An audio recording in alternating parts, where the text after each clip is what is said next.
À Téhéran, où a été tué le chef du bureau politique du Hamas, le guide suprême iranien promet un châtiment sévère à Israël. Le Qatar, où Ismaël Haniyeh vivait en exil, parle d'un crime odieux et d'une violation flagrante du droit international et du droit humanitaire. La Turquie, où le chef du bureau politique du Hamas résidait fréquemment avant l'attaque du 7 octobre, dénonce quant à elle un acte ignoble qui montre selon elle que le gouvernement Netanyahou n'a aucune intention de parvenir à la paix.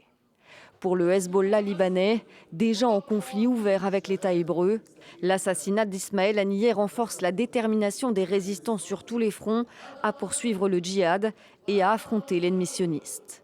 La Russie dénonce de son côté un assassinat politique tout à fait inacceptable qui va aboutir à une escalade ultérieure des tensions.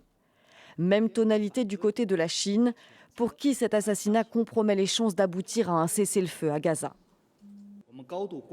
Nous sommes très préoccupés par cet incident et nous condamnons fermement cet assassinat. Nous sommes profondément préoccupés par le fait que cet incident puisse conduire à une plus grande instabilité de la situation régionale.